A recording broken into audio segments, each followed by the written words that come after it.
You live. Hey,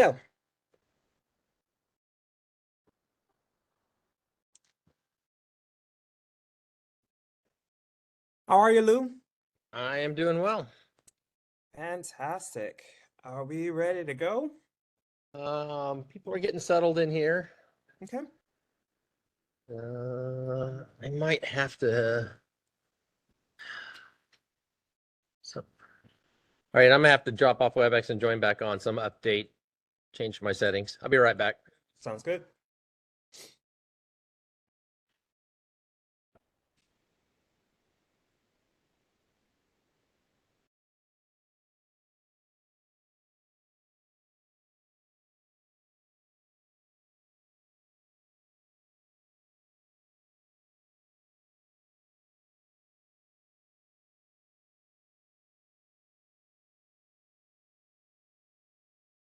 Alrighty, I'm back.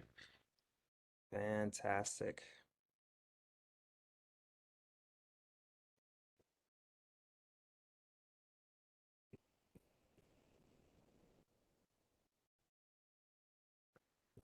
And just so you know, we have about 8 folks that 8 have folks joined us virtually.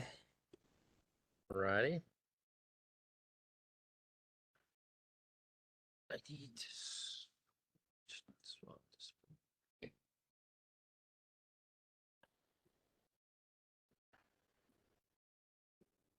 Crap.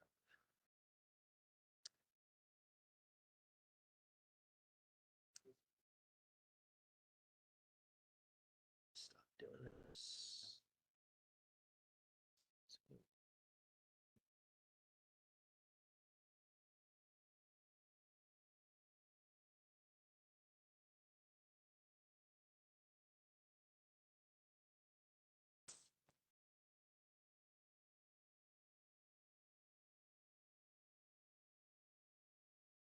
Yeah.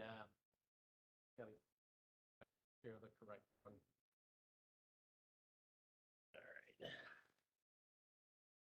All right. WebEx having fun. Share.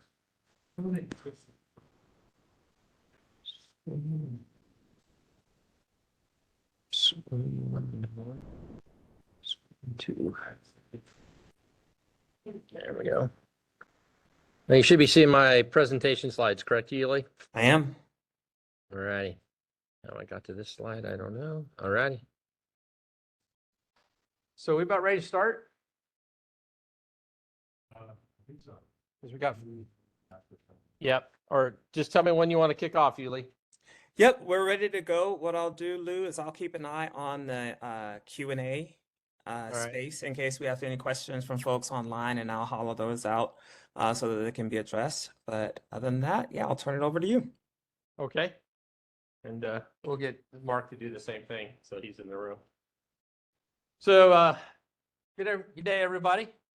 So I'm here today to talk about data privacy and security when it comes to AI. What's going on with AI today, where it's at, the role of what's happening, and the different things that are out there that we're facing today. So just to let you know who I am, I'm Lou Norman. I'm a senior architect for our security organization. I cover, a big chunk of the West, certainly the 2 biggest states in the West I cover from a, kind of a leadership standpoint. I've been at Cisco for a very, very, very long time. So, and I hear most of you are networking people, and that's what I started off. I was a network guy for 24 years before I started doing security. So the network side of the house, I've got a pretty good grasp on what's happening there from that standpoint. I also work with a couple of organizations outside of Cisco. I work with ACTRA, which is a ISO in Arizona, basically information sharing organization. We're sharing security information across, everything from state and local government to, Fortune 10 customers, something like that. But also, some small insurance companies, it kind of runs the gamut of that. I'm also a sector chief for InfraGard. So if you're members of InfraGard, I'm a member of that organization, and I'm helping steer the Arizona InfraGard sector. So they're breaking up by sectors, or basically by locations. And we have just one in Arizona. I don't know how many we have in California. You have several versions of it, but I cover the Arizona sector from that standpoint, and relative threats to the IT side of the house is where I'm focused from that perspective. So if you got questions as we go through all this, please ask. I'll gladly deviate from my slides and talk about other things. And yeah, that's good. I'm just going to go and kick it off. All right, so why isn't this doing? Should be advancing my slides. Please, please, no. Why isn't it advancing my slides? There it goes. All righty. So is AI going to save us, or is AI going to kill us? Right? I mean, that's, what we see every day, right? It's either going to save us or it's going to kill us. Most likely, it all depends, right? It's going to be somewhere in between. Some things are going to make our life hard. Some things are going to make our life easy. We'll kind of talk about that today. Now, from an AI perspective, and, depending on what your job role is, how long you've been around in the industry, those kinds of things, you probably have some preconceived ideas of what AI is. And trust me, a year ago, I was a doubter a year ago, right? From a standpoint of where AI was at a year ago, what we were seeing, the usefulness of it, all of that. I was an engineering guy. I had a lot of my doubts, right? And part of that is we've had AI for a very long time. We've had AI-based tools or machine learning-based tools from a security standpoint for a long time. From a networking standpoint, we've had machine learning and those kinds of things to help us with networking problems for a very, very long time, more than a decade. And they're great. They're useful. We still use them today.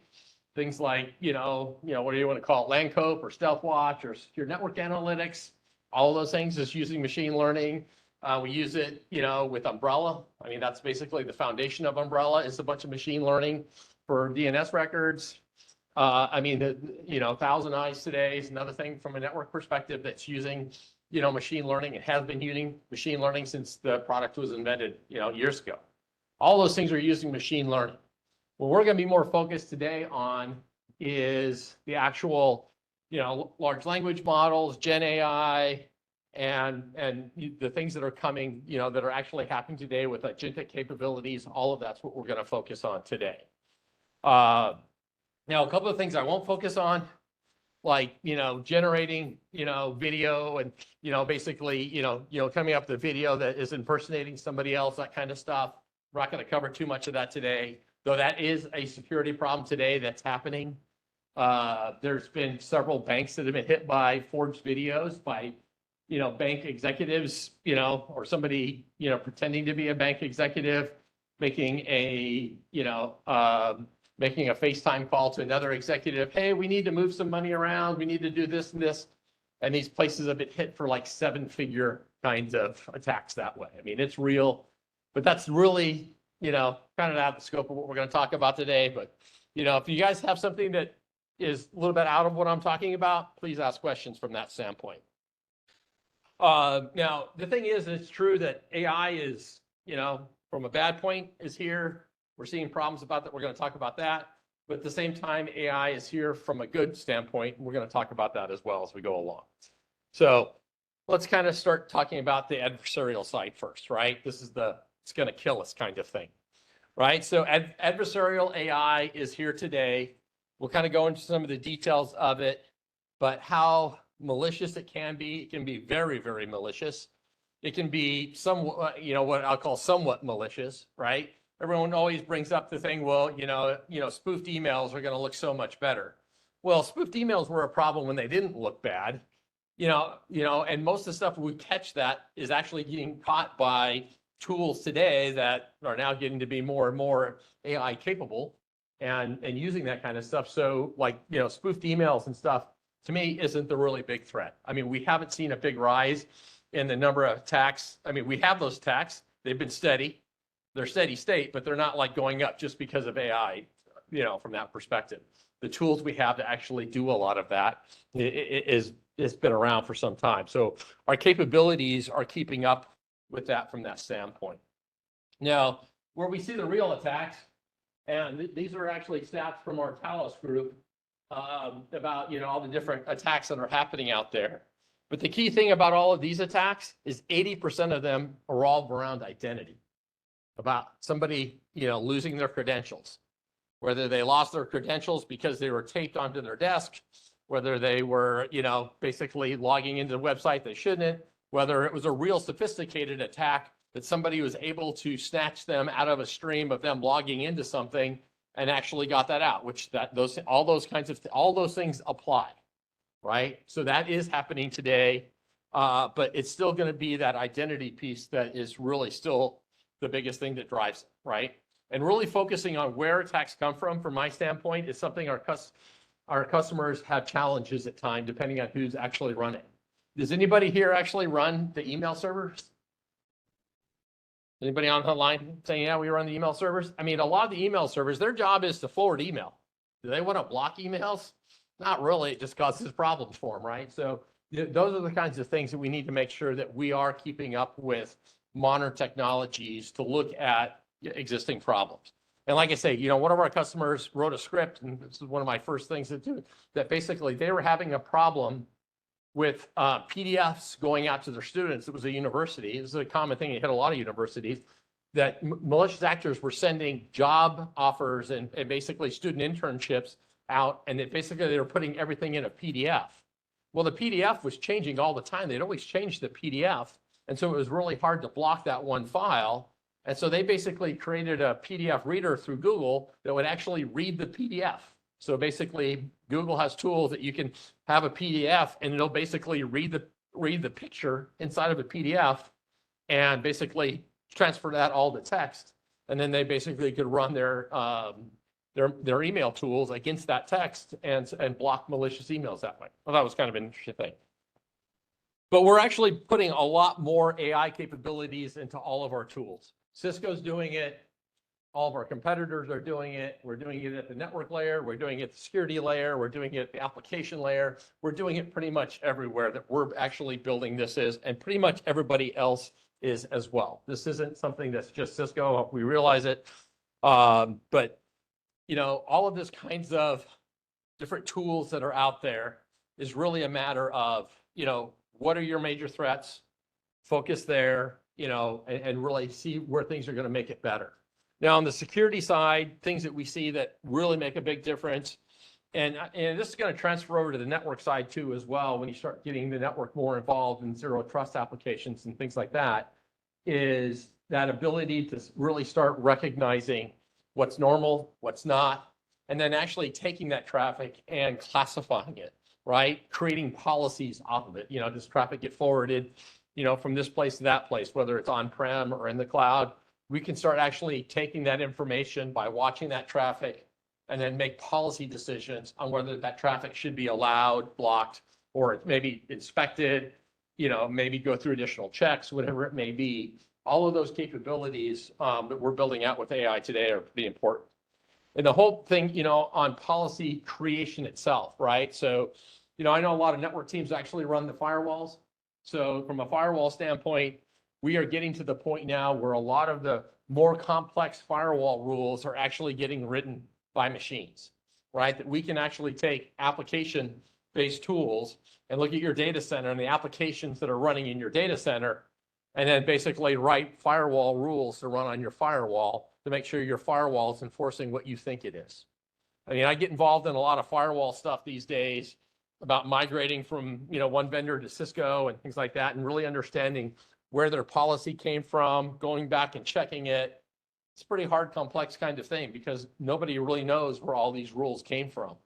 And that going forward in the future is going to be a challenge as well, because those rules are going to start written by other software programs and things like that, and being able to actually have that kind of view into your policy about just being able to have the capability to say, who can access my AD server, or who can access this application or that application, and have that information get spit out by your firewall will be really nice. And last but not least, and like I say, the anomaly detection that we've had in a lot of our network-based tools like Cisco Secure Network Analytics and other tools like that have been around for a long time about being able to pick out anomalies. The AI capabilities are just making that better. And it's something that really, people are starting to look and rely on a bit more. Now, what are the real dangers that we're trying to stop here? And, basically, from, I'll put my security hat back on. This is all about reducing security risks, right? We're going to reduce the risk of something that's happening. Are we going to prevent everything? Probably not. But we want to reduce the risk. We want to reduce what actually can happen if something does go, somebody, does get their credentials compromised, things like that. And that's the kind of stuff that we're really doing. Another big part of this is privacy concerns about, accidentally sharing data outside your organization. For government and education, it's mostly, sharing out constituent data, medical data, personal data, all that kind of stuff about sharing those kinds of things out. But at the same time, you have communications and stuff that happen in local government that you don't want the public to know, right? You have things that are happening that you guys have to keep private, that kind of stuff, right? And so really, building out, how you're actually going to do that with AI is very, very complex. A lot of the traditional tools for, preventing the, DLP, data loss prevention tools, a lot of those tools today aren't up to snuff to keeping up the AI tools from doing this. They're not broad-based enough. They don't recognize enough applications. Those kinds of things are really, really key from that standpoint that you really kind of have to keep an eye on. And last but not least, I'll say that this is going to keep changing and changing rapidly. And so your infrastructure is going to have to be able to adapt as things adapt. Now, hopefully your vendors and things are keeping up with that. I mean, that's something that Cisco is very much, at the forefront of what we're doing today. We're coming up with lots of tools, lots of different things that are happening for keeping up with the challenge of change with AI. I mean, we're up to 700 different AI applications today. That's a lot of different applications that weren't here 3 years ago, right, for a specific use. Now, I mean, and that's actually one of the things that, I'll throw out about how fast things are moving is I have 2 AI apps on this phone. I have access to a whole bunch of other AI apps just through a web browser, right? And, most of these tools go, they back for a few years. I mean, I downloaded a browser. I first downloaded a web browser in the early 90s. There were 20 websites out on the internet at the time when I downloaded my first browser. There wasn't a whole bunch of things to go look at. Wow, I thought that was kind of cute. It was kind of useful. I was used to doing stuff on bulletin boards and a whole bunch of other things we used to, FTP sites, all sorts of things we used to use back in those days. And I said, wow, this is actually really going to be nice.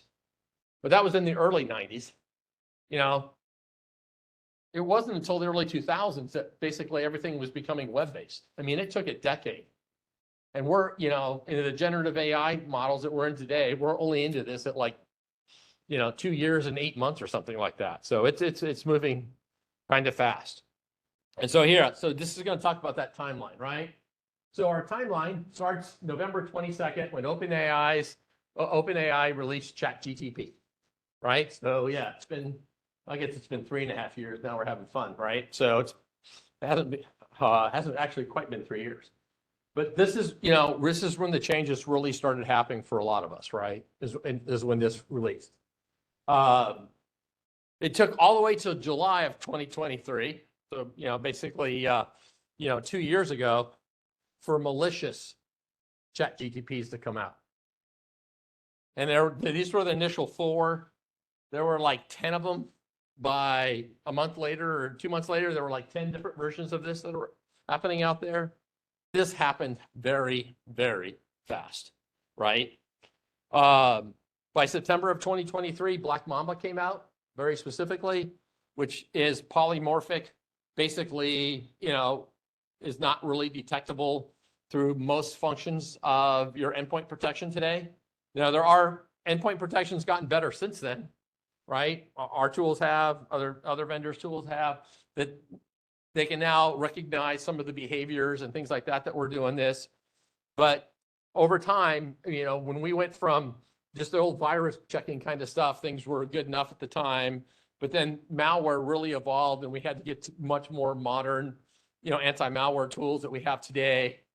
Well, again, this is one of those things that the industry is changing faster than some of the tools are. And we're trying to keep up with things like this today that we can actually detect. Because like I say, there's a lot of things that are happening right now in the endpoint protection side of the house that that are not stopping these type of tools. They're not seeing them. People get in your network and they're off to the running and off to the races with it. So this is, pretty serious. In April of 2024, this is really interesting that they basically took a CVE vulnerability, ran it through a ChatGTP engine, and the ChatGTP engine figured out how to compromise that particular vulnerability. So now, the ability of someone to compromise, to go look at, vulnerabilities that are out there that are, we publish them all, which is good, but it's also bad in other ways if you want to look at it, right? That they publish that out, that people, could start writing a lot more exploits. And again, when there's multiple different things doing these things and modifying them, it gets harder and harder to chase these things. Now, fast forward to all the way to February of 2025. Some folks that work at Cisco, in conjunction with our Talos group, actually detected the first agentic AI in the wild. That's when Cisco first saw it. I don't know if any other vendor saw it before then, but this was actually at a very, very high profile event that we had teams there, and they actually detected an AI that was basically running, within an organization to actually compromise that. Now, this is scary for a lot of reasons. One is that once they get inside your network, they can actually start doing a lot more stuff with a lot less command and control traffic going back. Because believe it or not, we stop a lot of hacks just by recognizing command and control traffic going back and forth. Well, if you have a tool that reduces the command and control traffic by 90+%, our chances of finding it go down, right? And so this is, and on top of it, if it actually is in there running and doing stuff on its own, it doesn't take, somebody of really smart intelligence to actually go do this. And so we're lowering the bar for the capabilities of somebody to get inside your network and exploit it. I mean, I've been involved with several customers and different organizations going through and tracing these hacks out of where, people have gotten in, like I say, normally through credential stealing. They've gotten into the network and they're going through and doing things and what we see and what we do. And, from our standpoint, we're typically looking at months worth of data. Well, if this data can be going from months worth of data to days worth of data that actually go do all this stuff, or even hours, things are going to, happen a lot faster than they're going. So it's just, this is really kind of a speed issue. Now, the other thing is that AI brings from a security risk is basically how AI gets used and or abused for things they shouldn't be, right? So if you're going off to your AI and saying, how do I compromise, a Cisco device or a Palo Alto firewall, or how do I compromise this or that, or, how do I build a bomb, all those kinds of things, right? You don't really want that happening off of your network. You don't want your users doing those kinds of things. And at the same time, you're like, okay, I'm going to upload all of our employee records to the cloud and then run through, some tools that'll tell me who might quit, next week. I mean, these tools actually exist, right? That you can take a database of all your employee stuff and look at performance and all this other kind of data that you might have on your employees, ship it into an AI engine, and you'll give you some predictors of how long somebody might stay at your company, who you might need to give a raise to. Those kinds of things all exist today. You might not want, people just running this kinds of stuff out, right? And so we have to put, some guardrails around a lot of this. Now, the other thing is looking at, the different frameworks that are out there and how we align some of this to it, which will help, cordon these things off. But at the same time, all of this information needs to be watched, regulated, and controlled. And what it takes to do that is getting harder and harder, right? For the longest time, we had pattern matching and tool matching and things like that for a very few number of tools. a web browser, FTP, that kind of stuff for uploading stuff. But now we have 700 different AI applications, different API access, right? So uploading API, so it may not even be using web traffic for some of this, right? So we have to kind of have that control from that standpoint. Something else I missed on this. So a couple of the other things too, some of the attack success ratios, actually running attacks against the large language models, about bypassing tools, bypassing stuff that's supposed to be built into those LLMs. I mean, it's scary how easy open some of these things are. And I actually think this is something that's going to change a lot of the LLMs out there about what folks are doing, what they need to do when they actually stand up these services, how much testing they need to go through. Eventually, I think there'll be some more regulation around those kinds of things. But as of today, we're seeing stuff get compromised, almost instantaneously, from stuff that somebody publishes a new model of an AI engine, and then people, flock to it. Now, one of the other things too, if you guys are looking at running AI, and a lot of my customers are, especially universities, they really like to, run their own AI engines, because using AI on your own data makes it much more valuable than just generic AIs off the cloud, right? So they want to run an AI model. So, I mean, you guys remember DeepSeek? DeepSeek came out earlier this year, and I was actually at an EBC with a university from another state. We were at an EBC in San Jose when DeepSeek first came out, and everybody, because it came out like a day or two before the EBC. We were there with the CIO and the CISO, and they were all talking about how they were gearing up to run DeepSeek on their because they have a big AI platform at that university, and they were going to run it. They were all happy, and hey, that's going to be great. We're going to do so much more with it, because they had lots of promise in that particular model. And literally the next day, the second day of this meeting is when it came out that, yes, that whole framework was fraught full of holes, bunch of security problems with it. It was, literally copying data if you were running it, over to China, those kinds of things. It is certainly stuff that you need to be careful of, right? You really have to understand, what this model is being used for, what connectivity it may require. I mean, this is not much different than implementing other application technology inside your data center, that you need to test it, run it through test and development, monitor it, understand what it is, should not have internet access when it's doing those kinds of things, that kind of stuff, and really build that kind of stuff out. And it just needs to have, some folks really kind of keeping track of that. Hey Lou, when you get a second, can you explain quickly what an EBC is? Oh, sure. An EBC is our executive briefing center. So we do these EBCs, we do them in San Jose, we do them in Atlanta, we do them in New York.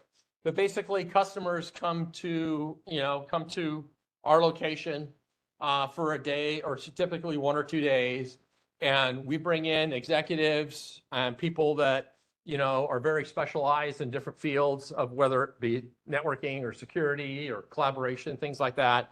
And we basically have business and technical talks with those at whatever level of the folks that are there, whether they're VPs, CIOs, CISOs, whatever it may be. And we bring in the right people to meet with them, build out an agenda, and have a meeting to discuss where Cisco's at, where Cisco's going.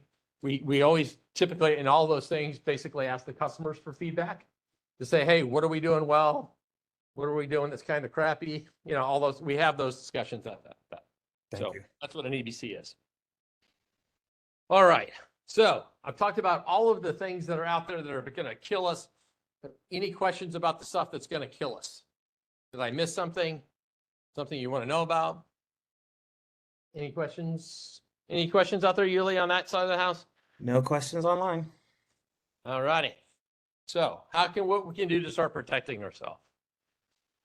So here's the short list. This is the short list, right? Specific tools to control application and use, right? So this is kind of looking at, your users, can actually, have AI tools like I say, there's, 700 of them or so running, that they're going to, help me write a recommendation for somebody such and such, right? I actually did this the other day. One of my friends associates from InfraGard asked me to write him a recommendation. I put some stuff into our AI tools, Cisco's own internal AI tool. It said, write a recommendation, with these qualities, and gave him a list of things that this person did that were really good. And, boom, it spits it back out to me, right? Very nice, right? Everyone, I mean, like I say, I'm using AI tools to do a lot of these things. I mean, when it comes to writing things, you have to go back and check it a lot. I mean, I don't fully trust them, but it's a great start for writing, when you have to actually write recommendations or write reviews, all that kind of stuff, right? People are just doing this day in and day out. I have a daughter who's in the IT field. She's 28 years old, and she's looking to do these things with anything and everything. I'm like, stop downloading all this stuff to your phone, okay? Right? Trying to, start limiting her action. Her company doesn't have their own, the company she works for doesn't have their own internal AI engine yet. So, but yeah, I mean, how you use these tools, you have to have some, kind of idea of what you're doing. So be careful with that. Now, the next piece of it really is, general security enforcements that AI can help you with, right? This is, things getting put into tools that are making our tools better, right? A tool, I mean, one of the AI applications that we have, basically, you upload your firewall configs to it, and basically, it'll actually dig through your firewall configs and tell you that, this rule's never going to be hit, or, this is a duplicate rule from here or there. It actually will give you real world feedback, right? You can also ask, generic questions to this tool saying, hey, is my firewall blocking access to DeepSeek, right? Those kinds of tools, having that kind of a front end to really look at, without having to be a firewall expert, be able to go ask your firewall a question to see if some kind of traffic might be going through it. We also have it for some of our security response tools that actually will gather up all the information from a security investigation and pop out a document for you to share with your leadership, maybe share with an ISAO, all that kind of stuff. It's really cool. Now, on the other side of this, there are tools that actually will make your security even better, right? That'll look at stuff real time and tell you that you need to modify your policy to block this or allow that, right? To actually having some of these controls out there.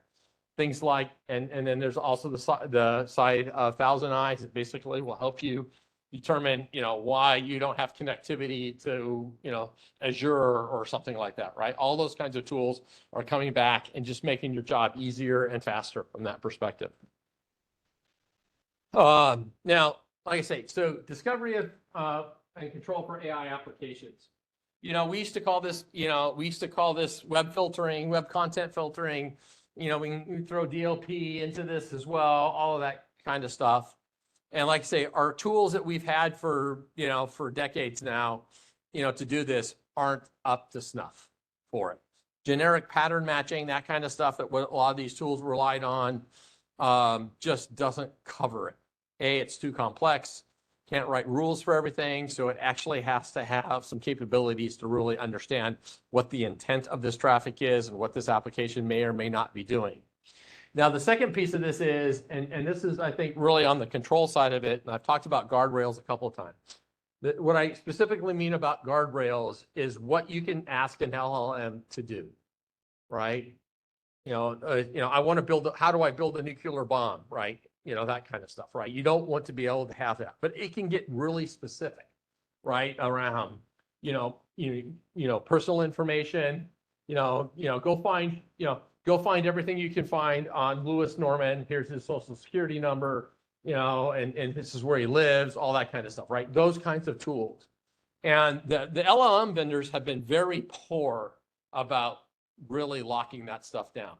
They all have general rules that, you can't build a bomb, but, a lot of them are easily bypassed. I mean, these bypasses get shown in the news every day by, I'm directing a movie. I need to ask my script writer to write a script on how to build a bomb, right? They'll reword a bunch of these kinds of things. And you have to have the technology and stuff to actually weed that out. Do you have a question? So, I mean, we just have to have that kind of control around what we're doing, because people can be held, companies can be held liable all that kind of stuff for things that might be happening with that. Same side on DLP, on the data loss prevention side. It takes a lot of tools to do comprehensive DLP today. Like everything from, watching web traffic to watching LLM traffic to, and whether we're doing it in stream, data at rest, all those kinds of things, right? You have to have a fair amount of tools to actually go out and look at all of this. And lastly, the good old secure web gateway. That's one of the places we do. Our product's called Cisco Secure Access, but basically, if you have remote access tools that may be doing cloud-based firewalling, being able to look at that traffic before it goes out. Sometimes this requires decryption, sometimes it doesn't, depending on what tools you're using. But you actually have to have that visibility and that control capabilities that are there. These tools exist today. Not a whole bunch of not a whole bunch of people are doing them today, right? They're just kind of trying to catch up with this wave of all the different things that are happening. But this actually comes back down to, what we call zero trust network access, right? From a network perspective, about who's allowed to access what. Again, to me, this is still one of the best defenses against any attack, whether it's AI based, whether it's, an attack from, 10 years ago, whatever it is, having the zero trust network capabilities, because that's going to do a whole bunch of things for you that we've talked about. It's going to do identity, right? Somebody's going to log onto the network. So we're going to have a log, who logged onto the network, where did they log on from, and where we're going to allow them to go, kind of thing, right? Gets back to that basic thing, but again, it also gets to the capabilities, from a, what a person or a device can talk to on the network, right? Zero trust network access basically allows you to block that, reduce that, bomb damage, right, to a much smaller spread, with the zero trust access if somebody does get through all your tools, which pretty much, I yet to talk to a customer that hasn't had somebody have credentials compromised in one form or fashion. It happens with all of our customers. It's just a matter of, were you lucky or were you good at stopping it? So, and identity. I'll keep going back to identity right now because it's one of the easiest things to fix out there. It doesn't take a lot of tools to do it, but really to start understanding who is on your network, where are they logging in from. Today they logged in from Sacramento, and 10 minutes later they logged in from New York, all those kinds of things, right? There's that, but there's also, that, yeah, this guy, every day he's logged in from Sacramento, does this for 3 years. And then one day he logs in from Austin, Texas, and you don't really, is that, you should be very suspicious of that just because it's something that changed. It's a very small kind of change. And honestly, for folks like me who, travel around all over the place and I'm moving all the time, it's not that identifiable. But I can tell you this from a Cisco perspective of my identity, because Cisco does this for us, is it does change. So, if I log in from my desk, I have two work laptops. I work off one primarily. I work off this one most of the time. I have another work laptop that I work off once in a while. If I stay working on this one, don't touch that other one for a couple weeks, the amount I have to type in my password gets less and less and less. The longer I work from this one laptop, the less I have to type my password, right? If I bring up another laptop and start logging in from it, I'll have to start typing my password on both devices more. I mean, it's a noticeable difference when I start working from two laptops because it gets less suspicious. I work off both of these laptops every day for a week or two. It kind of goes back to, this is normal. I'm logging in from these two laptops. Doesn't matter, right? Now, I jump on a plane. I live in Tucson, Arizona. I flew up to Sacramento yesterday. I log in, starts asking me for my password again. Because we have gone down this passwordless kind of thing, right? That it's doing machine off, user off, and basically bringing all this identity stuff about where I am at, into play. And sure enough, it starts asking me, make me type my password more, right? And if I stay here long enough, the amount I have to type my password will go down. Of course, I'm going to fly home tomorrow and then start the password kind of stuff all over again. But really having the tools that understand who you are, what you're logging in from, where you're logging in from, and keeping track of all the different things you might log in from, which, not includes stuff not just with Cisco, but logging into things outside of Cisco that we'll see some of that. We can control all of that, right? And those are the kinds of things you have to do from an identity perspective to really thwart some of these problems around identity. Now, again, the guardrails thing, it's actually being defined by different folks like OWASP and NIST. They're starting to get, some kind of standards and stuff around that, but it's changing quickly. And like I say, the enforcement of this has been poor across virtually all of the large ChatGPT models and the GenAI stuff, right? So most of our customers, to keep it in line with them, and keep in mind, I do this for school districts, right? And I mean, this is, there are a lot of change happening with that. But like I say, it's getting better from what you actually can do with not just Cisco, but other vendors.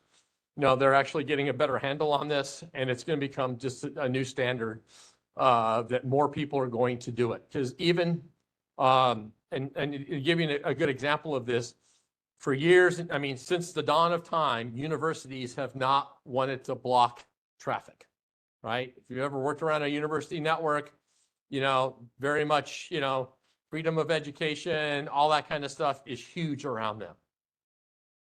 After the DeepSeek thing that I mentioned earlier, when DeepSeek came out, I had 3 universities call me up and ask me, Lou, how can we block access to DeepSeek?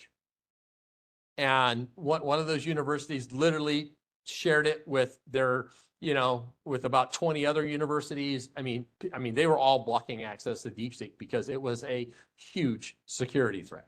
It was, right?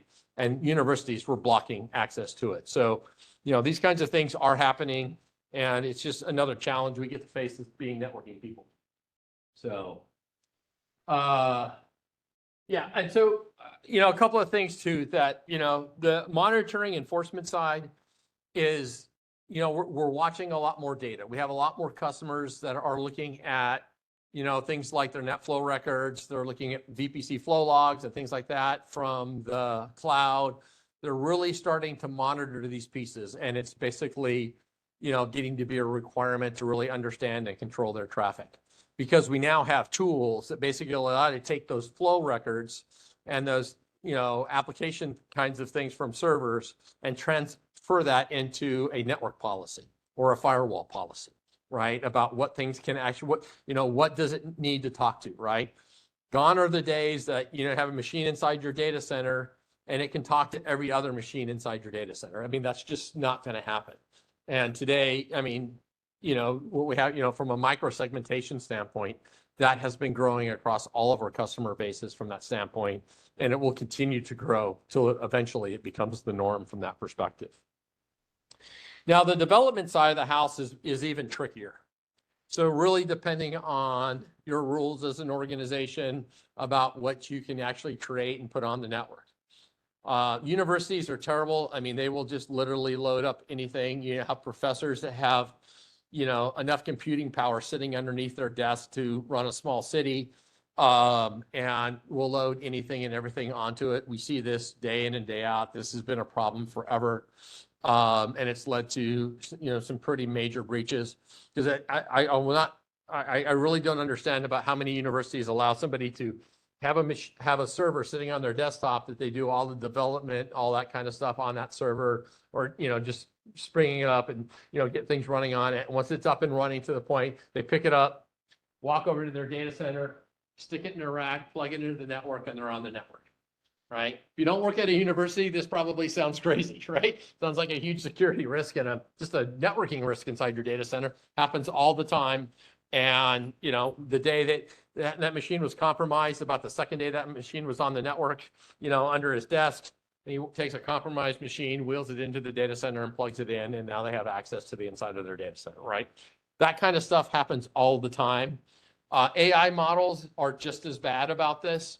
That, what AI models that you can download off the internet and run, the communications that are going out of them. There's been several well-documented cases of very bad things getting leaked out from that perspective. And so, yeah, you really have to be careful with that, what that information is, and really understand how it does it. Now, one of the things that is very analogous very similar to this, is how AI security tools work with tools that you may have, right? Whether it's your firewall tool, whether it's your email security, your endpoint security. The way most of these tools work is that their data, whether it's stored on-prem or it's already in the cloud, is they take that data, your data, and run it against, an AI tool that actually takes that data and processes it back and says, hey, you have a problem here, you need to go fix it. I mean, this is exactly how our Cisco firewall tools work. It's how some of our other tools work. That basically we take your configuration data and your logs, stick them into an AI engine, and that AI engine will spit out some things that you might want to go check. It's a great tool, but it's using your data in the cloud, right? So you have to understand that that's happening. You have to have the understanding that, that company who you may be dealing with is serious about securing your data, which, from a Cisco standpoint, we've had a pretty good track record for that. And, making sure that your data is safe when they're doing those kinds of things. Those are things you have to keep in mind as you look at these different AI tools and how they're going to be used. All right. So this is a whole bunch. I was getting ahead of myself, right? All this kind of stuff about where your software comes from. I think most of you folks are networking people, so you're not doing software development, but there's whole frameworks for doing software development, about where you get your code from to run microservices and all these other kinds of things. Just downloading random stuff from GitHub is typically a bad idea. So most large organizations that do this have standards and testing practices and all sorts of things to make sure that that software is viable. From a AI perspective, I know folks that are running stuff off. If you have a big gaming machine at your house, the AI capabilities of a big gaming machine at your house is actually pretty impressive, especially if you have enough disk space to put stuff on it. It's pretty powerful, right? And doing that stuff, at work, which people do, you really have to have an understanding of what that's doing. From a security perspective, I know 3 different customers right now who are building their own AI platforms for running their SOCs. They're actively taking their data, building their own AI platforms and running it. One of them has been bitten in the butt by this, by one of the things they downloaded and was running. It was sharing their information out to some random folks on the internet. So, it's one of those things. Is it useful? Yes, it's very useful. You just have to have the right controls in place to actually start doing it. Now, a couple of things too, and things that are just going to become standardized that we all have to do every day, right? Phishing resistant MFA must be FIDO2 compliant. How you do identity, manage logins, usernames, passwords, all that stuff should be top of mind for everybody right now. Like I say, 80% of the breaches are using it, right? And really understanding how you can control that. And the good news is going down this path doesn't make things necessarily harder for your users. And in fact, I'd say it's just the opposite. Like I say, the passwordless stuff we get to do at Cisco, I type my password so much less than I did a year ago. It's not funny. I love it. I could get carpal tunnel syndrome just from typing my password, 5,000 times a day. And now I just don't have to do those kinds of things. Just will make your users happier, gives you a lot better usage, right? Passwordless, yeah.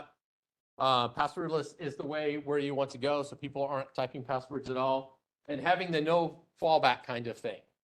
This is very easy to do the no fallback kind of thing. If you have managed PCs, it's really easy to do. If you have unmanaged PCs that people are using their own personal gear, it's impossible. So, your mileage may vary on that, but, you have to have some machine control to do a lot of that. The key matching challenge, using passkeys, all those kinds of things are, much better ways of doing things and augmenting, somebody's identity and just basically making that, better, right? From a network side, you guys will do this, but from an application side about using cookies, cookies are a problem. And some of the cookie problems are probably going to get solved by having more of what they call an enterprise browser and different things along those lines. But yeah, the session hijack of cookies, those kinds of things is getting to be way too prevalent of an attack. So that's something to kind of keep in mind on is, from what's happening from a software side of the house. And yeah, internal segmentation, right? We're seeing, like I say, we're seeing a lot more of this from a network perspective, whether it's macro segmentation, micro segmentation, or something in between. Any kind of segmentation you do can make things better for you. I mean, I've done this with small school districts, basically, real simple access lists that basically, all of their endpoints from a student perspective are on, one block of the 10 network. And basically that block of 10 network, the only thing that can talk to is basically their content filter when it leaves their network. It's the only thing those things are allowed to talk to. There's no intercommunications and stuff. They can't talk to any of the data center. They can't talk to anything pretty much except for, DHCP, DNS, and that basically that internet gateway is the only place they can go, right? That is segmentation, right? Teachers are a little harder because a lot of times the teachers have printers and projectors and different things they have to do. And so maybe they have something that's a little different for them. But really just stopping peer-to-peer communication is ungodly powerful. Now, from a wireless perspective, most of the wireless vendors, and I know Cisco's done this forever, is basically, you can control it by SSID. Is there, are you going to allow or disallow peer-to-peer traffic on your wireless network for this SSID? No. And that's amazing. We've been doing that at school districts and universities for a very long time. I mean, it literally stops lots of attacks. It stops a lot of DDoS kinds of things that students do, all sorts of things by being able to do that. But it's something that, from a guest network should be automatic for a guest network. But even for a lot of our government, departmental kind of stuff, different government organizations, they can implement this without any downside. So keep that up. So we are, as one of these vendors, we are constantly adding new and better things to control AI traffic. The downside of that is you need to be running new versions of our software, right? This is something, like I said, I mean, I can tell you about half my customers out there are running software on their firewalls that's predate 2022. Right? They need to be updating. You have to be updating your security tools and things like firewalls and things like that. Literally at a minimum of every 6 months these days. Really and truthfully. 6 months is probably getting to be, for folks that are security conscious, that's kind of the model they're going to. Making sure security threat feeds, all those kinds of things are getting updated. IPS signature rules. So, from a Cisco perspective, and I know other vendors do this similar and some of them do it different depending on the vendor, but a lot of our application recognition engines that we have for our firewalls, we update those continuously. But you need to make sure your firewalls are updating that information too as well, so you can actually apply that to your IPS policy and those kinds of things as these new engines and stuff come online, right? It's something you have to go pay attention to. All of these things will make you more secure from that standpoint.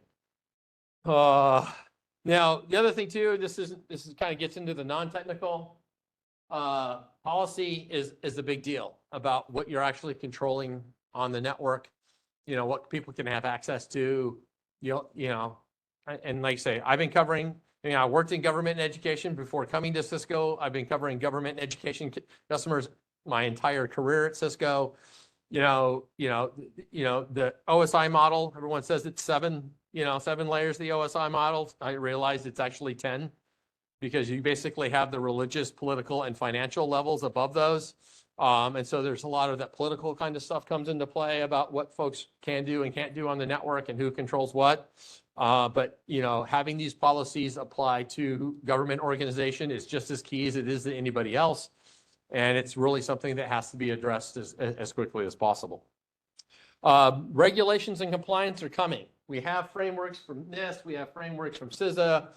We have, there's lots of different frameworks out there today. How soon these are going to become standardized compliance and requirements is going to depend on your locale.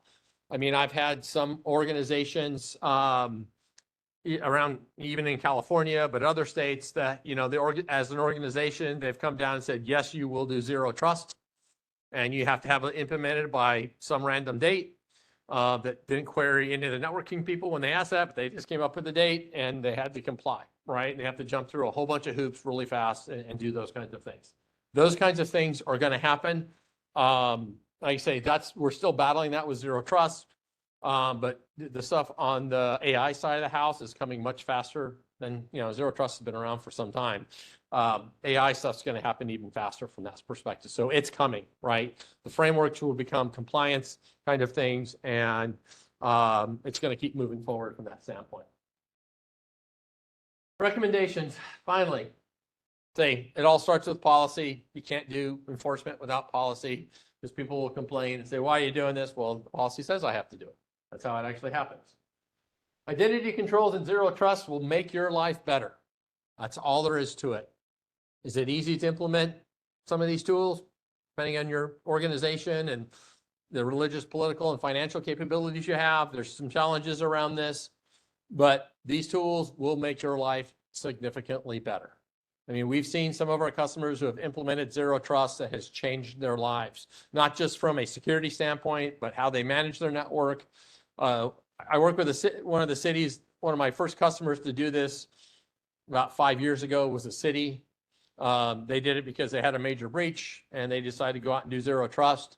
And since we've completely redid their network and set them on a new path, their life has just become much, much easier from that standpoint. A lot of things that used to take a lot more work got to be a lot easier from that standpoint. So, secure your data, and your data center, cloud applications, all that stuff now. This is what they're going after, right? The hackers are going after your crown jewels. I mean, a random laptop, gets compromised, is probably not a big deal for most organizations. But when that random laptop gets compromised and then they get inside your data center and start extracting information and those kinds of things, that's where things are, And like I say, all these tasks can be done in parallel. I mean, so far, all these tasks we're talking about here are all pretty much separate on how you actually implement them. Leveraging AI tools, you're going to have to leverage, right? I mean, part of it is our world is getting a lot more complicated. I mean, I long for the days back when, I had a firewall policy that was probably, maybe 100 or 200 lines long. We had a few access lists thrown across our routers, and pretty much everything was wide open and we could do all sorts of fun stuff, right? It was just easy, right? It's gotten a lot more complex since those days. And having some AI technologies to make that a lot less complex is a good thing. Really, and this is something that is, and when I say, unmanaged devices, I don't mean just unmanaged devices from the standpoint of like a personal machine. So a lot of these unmanaged devices can be IoT kind of things, right? That basically is run by another vendor. You're not allowed to upgrade the software on it, all those kinds of things, right? So this goes to, both, IoT devices, people bringing, stuff onto your network. I mean, I came in today, your guest network I was easily access your guest network. I'm really pretty sure the guest network here allows me to get out to the internet and can go nowhere else. I have confidence that that's the way that works, right? Yeah, and truly, believe it or not, that problem is something a lot of our other government and education customers struggle with, because allowing people to use their phones, because depending on how much command and control you have over your users. I mean, I have a lot of government customers that, they have their work machine, whether it's a laptop or a desktop, doesn't really matter. And they're really not allowed to do any personal browsing on it and everything else. So they want to do all of that from their phones, right? So how do you handle that from a standpoint? Do you force them to use cellular, or do you allow them to use the Wi-Fi? The smart ones allow them to use the Wi-Fi, because then they get to monitor it and see it and all those kinds of things, right? So you can actually have some idea of what's happening, that kind of stuff. But really, what are you doing with that? And the other side of an aspect, because this actually just happened with another customer, was an unsecure Wi-Fi network. That's basically, they had a vendor come in. By the way, this was a water department, so a little bit of sensitive kind of things going on in the water department. Basically, one of the tools that they had that they brought in a, kind of a, just your typical, internet access point kind of thing that, is a gateway for a cable network kind of thing that had Wi-Fi built into it. And, they had about 100 of these things out there. Turned out 3 of them had the wireless turned on. 97 of them, the wireless was turned off like it was supposed to be. 3 of them did not. And that's basically, they had a pretty serious compromise because literally somebody could just roll up to a well site. So that's what this was, at a well site, and basically sat outside the well site, and basically got onto their internal IoT network from a well site just because it was turned off, right? How do you actually stop that? I mean, there's lots of ways to stop that, management checks, but, having something that's, scanning your networks and doing all sorts of different things and making sure, things are centralized config, that kind of, I mean, there's a lot of different ways you can prevent that from happening. And you have to kind of go take care of that in this world today. So, and with that, that was my hour. Thank you so much, Lou. Really appreciate it. Sure thing. There are no questions online, but I'm sure if folks have some later on, they can feel free to reach out to us and we'll get in touch with you so that you can answer them. But once again, thank you so much for your time and putting, oh wait, I see someone just came in to the chat here. Hold on. Let's see. We're getting thank yous for your time. So thank you very much, Lou, for your time. And that will conclude the webinar. All right. Thank you very much.